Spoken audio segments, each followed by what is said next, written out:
السلام علیکم ناظرین کرام، نئی ویڈیو میں آپ کو خوش آمدید کہتے ہیں۔ فارم 45 اور 47 کے حوالے سے آج پہلا بریک تھرو ہوا ہے۔ فارم 45 اور 47 کا فرق پکڑا گیا ہے، دوبارہ سے الیکشن کی طرف جانے کی بات کی گئی ہے، اس پر بات کریں گے۔ آج آغاز ہوتا ہے بلوچستان کے حلقہ PP 50 سے، جو صوبائی اسمبلی کا حلقہ ہے۔ میں نے آپ کو بتایا تھا کہ یہاں پہ الیکشن کمیشن آف پاکستان نے بھی کہا کہ تھوڑی گڑبڑ ہوئی تھی، اس پر انہوں نے 6 پولنگ سٹیشنز پر ری پولنگ کا حکم دیا، وہاں پہ الیکشن کروانے کا حکم دیا۔ اسی طرح کامیاب ہونے والے امیدوار کی کامیابی کا نوٹیفیکیشن بھی روکا گیا۔ اب اسی طرح کی گڑبڑ بہت سی جگہوں پر کی گئی ہے، یعنی کچھ حلقوں کے پولنگ سٹیشنز ایسے تھے جہاں پہ ٹرن آؤٹ 100% کے قریب رہا، جو بالکل ہی غیر حقیقی ہے، جو سمجھ میں نہیں آتا۔ اس کے بعد یہ معاملہ سپریم کورٹ آف پاکستان چلا گیا اور کہا گیا کہ الیکشن کمیشن آف پاکستان نے گڑبڑ کی، اور گڑبڑ سے مراد یہ ہے کہ انہوں نے 6 پولنگ سٹیشنز پر تو ری پولنگ کا حکم دیا، لیکن بہت ساری جگہوں پر جو غیر حقیقی ٹرن آؤٹ تھا وہاں پر نہ تو انہوں نے کسی قسم کا آڈٹ کرایا، اس لیے اس الیکشن کو ہی کالعدم قرار دیا جائے۔ JUI فے کے وکیل نے فارم 47 اور فارم 45 کے درمیان فرق عدالت کے سامنے رکھا۔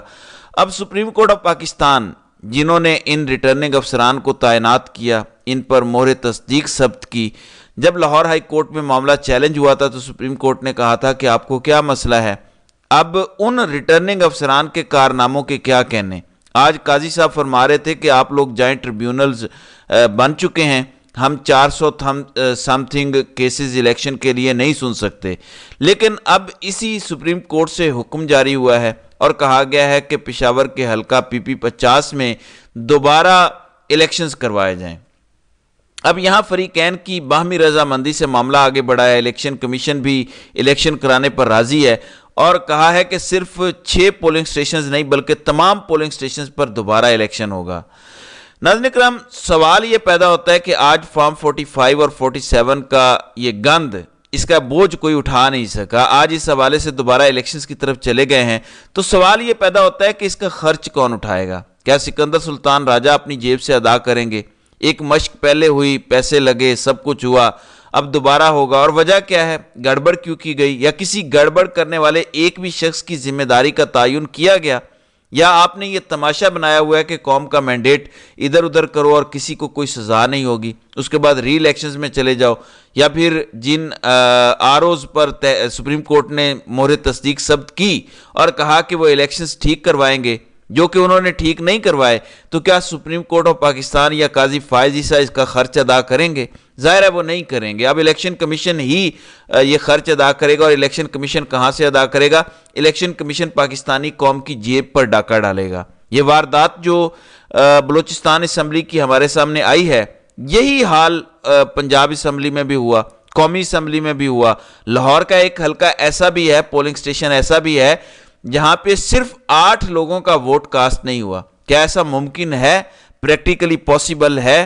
آپ اگر پولنگ سٹیشنز کی حدود میں جائیں تو آپ کو اتنے سرکاری ملازمین مل جائیں گے جو اس دن اویلیبل ہی نہیں تھے، جن کا ووٹ ہی کاسٹ نہیں ہوا ہوگا، یا بہت سے لوگ بیرون ملک ہوں گے۔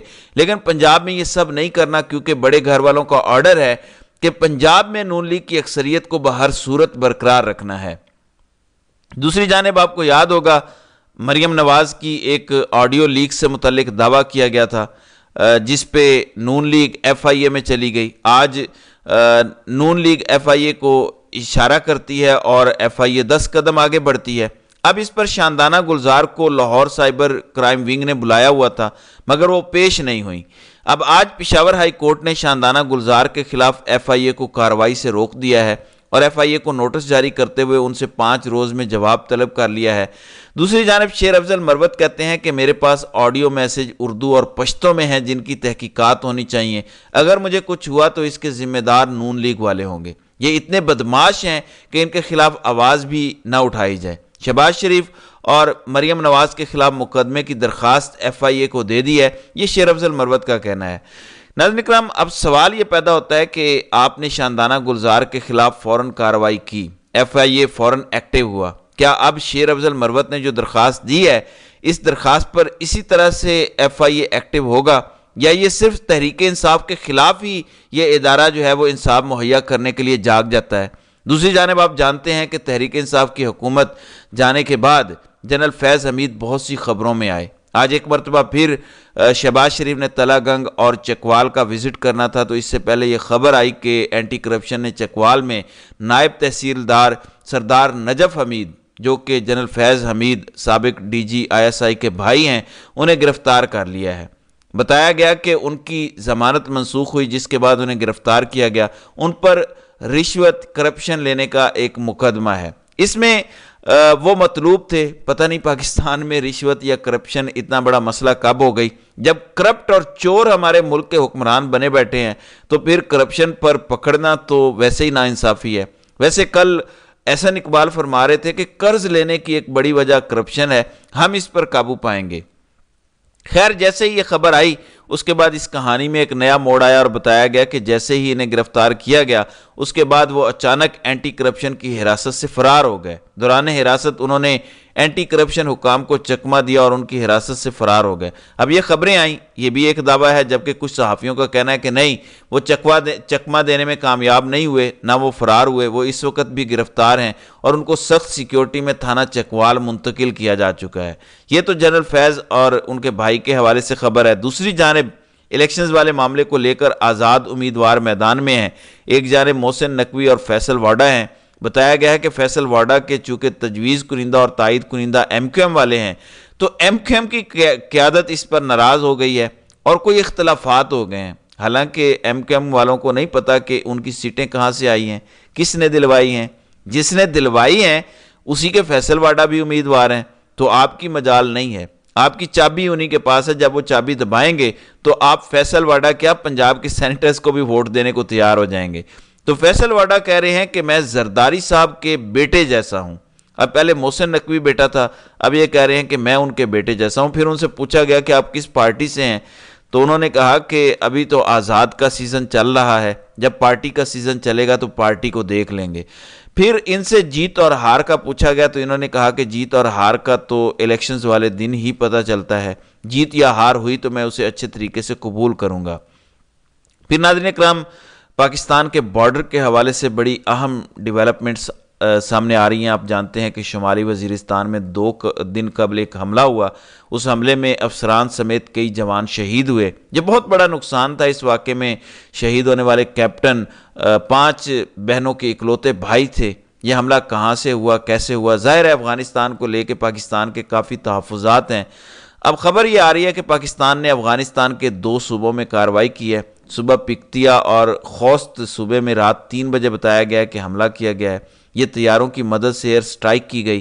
ابھی تک پاکستان کی جانب سے سرکاری طور پر اس پر کوئی بیان جاری نہیں ہوا، لیکن تمام تر صحافی مثلا نعمت اللہ خان لکھتے ہیں کہ پاکستان کے پکتیا اور خوست میں ایئر سٹرائک کی ہے، جہاں پر کئی اموات بھی رپورٹ کی گئی ہیں، لیکن اس حوالے سے کوئی آفیشیل خبر نہیں آ رہی۔ ہاں، یہ ضرور بتایا گیا کہ شمالی وزیرستان میں جو حملہ آور تھے ان کا ماسٹر مائنڈ، جس کا نام سہرا خان بتایا گیا ہے، اس سمیت کئی لوگوں کے مارے جانے کے حوالے سے اب سے تھوڑی دیر پہلے ISPR کا اعلامیہ ضرور آیا ہے، لیکن افغانستان میں ان ایئر سٹرائکس کے حوالے سے کوئی بات نہیں کی گئی۔ دوسری جانب کچھ سوشل میڈیا اکاؤنٹس پر ایک ویڈیو وائرل ہے، ایک طیارہ پرواز کرتا دکھائی دے رہا ہے، اس پر نو مرسی لکھا ہوا ہے، یعنی کوئی رحم نہیں۔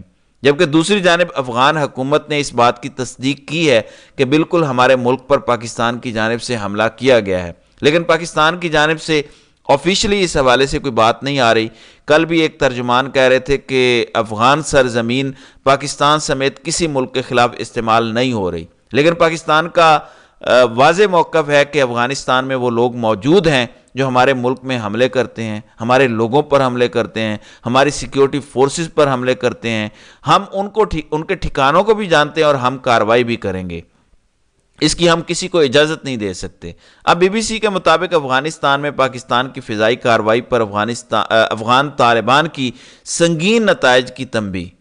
طالبان کی جانب سے باقاعدہ ایک سٹیٹمنٹ جاری کی گئی ہے جس میں کہا گیا ہے کہ ہم افغان سرزمین استعمال ہونے کی اجازت نہیں دے رہے، جبکہ وہ خود اس بات کا اقرار بھی کرتے ہیں کہ افغانستان اور پاکستان کے درمیان کچھ علاقے ہمارے کنٹرول میں نہیں ہیں۔ ظاہر ہے جب آپ کے کنٹرول میں نہیں ہوں گے تو یہ تو برداشت نہیں کیا جا سکتا کہ پاکستان کے جوان اس طرح شہید کیے جائیں، تو پاکستان جوابی کارروائی تو کرے گا اور کرنی بھی چاہیے، جب ایران کا معاملہ ہوا تب بھی ہم نے جواب دیا، اگر انڈیا کرے گا تو بھی ہم جواب دیں گے، کوئی بھی ہو۔ اس حوالے سے ہمارے درمیان کوئی اختلاف نہیں ہے۔ جہاں پاکستان کی بات آئے گی وہاں ہم اپنے آپسی معاملات اور اختلافات ایک سائڈ پہ رکھ دیں گے اور ساری قوم متحد اور ایک پیج پر دکھائی دے گی۔ تو ناظرین کرام، آپ کی اس ویڈیو کے حوالے سے کیا رائے ہے؟ آپ اپنی رائے کا اظہار کامنٹ سیکشن میں ضرور کیجیے گا۔